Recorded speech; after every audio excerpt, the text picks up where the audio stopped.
আসলে এই অভিব্যক্তি এক কথায় প্রকাশ করার মতো না।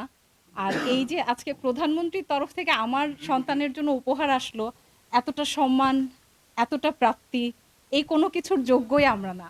আমি খুবই নগণ্য একজন মানুষ, আমাদের পরিবার। এটা আমাদের জন্য অন্যরকম একটা সম্মান, অন্যরকম প্রাপ্তি আমার সন্তানের জন্য। এটা কোনোভাবে বলে ব্যক্ত করার মতো না। উনি যে সেদিন বাস থেকে নেমে এসেছেন, এটা পরিপূর্ণ ওনার ভেতরের যে একটা সফট কর্নার, সেখান থেকে উনি আমার সন্তানকে দেখে নেমে এসেছে। এখানে আমাদের কোনো যোগ্যতা, আমাদের কোনো ক্রেডিট কিছুই নেই।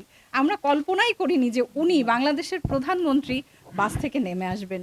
এটা শিশুদের প্রতি ওনার স্নেহবাৎসল্য যেই ভেতরের যে ব্যাপারটা, ওখান থেকে উনি নেমে এসেছেন। উনার অনুভূতি থেকে হয়তো আ উনি ভালো জানেন, মনে হয়েছে যে এই রোদের মধ্যে উনাকে এক পলক দেখার জন্য দাঁড়িয়ে আছি বা ওর হাত থেকে ফুলটা নিতে, এমন কোনো কারণে উনি নেমে আসতে পারেন।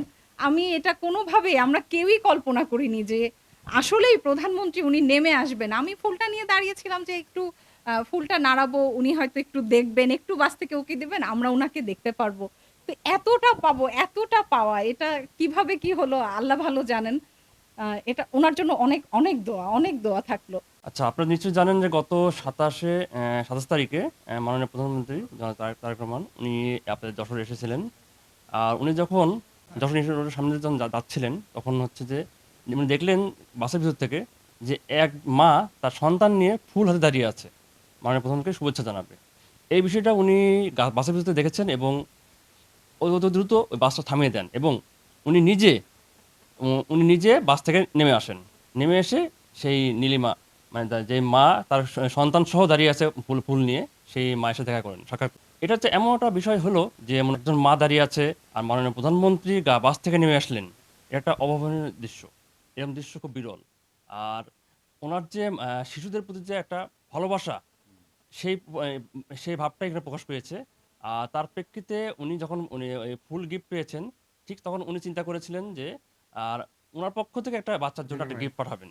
আর তার প্রেক্ষিতেই আমাদের তার ব্যক্তিগত তার অতিরিক্ত প্রেস সচিব আজিকুর রহমান ভাইকে নির্দেশ দেন এবং তার নির্দেশে আমরা বিএনপি পরিবার পক্ষ থেকে আজকে আমরা এসেছি সেই নীলিমা আপু এবং তার সন্তানকে দেখার জন্য এবং মাননীয় প্রধানমন্ত্রী জনাব তারেক রহমানের পক্ষ থেকে একটা উপহার দেওয়ার জন্য। আর মাননীয় প্রধানমন্ত্রী মূলত খুবই সাধারণ মানুষ এবং উনি সহজ সরলভাবে চলাফেরা করে এবং উনি কখনো মানে কোনো কিছু দেখলে উনি সবসময় আমাদেরকে নির্দেশ দিতেন যে সেখানে ছুটে যাওয়ার জন্য।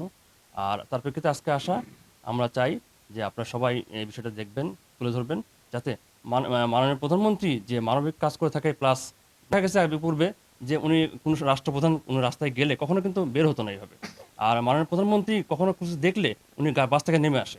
এতে তার সহজ সহজ সরলতাভাবে প্রকাশ পায় এবং মানুষ যে সাধারণভাবে চলাফেরা করে, এটা একটা উজ্জ্বল দৃষ্টান্ত, এই একটা উদাহরণ হয়ে থাকে।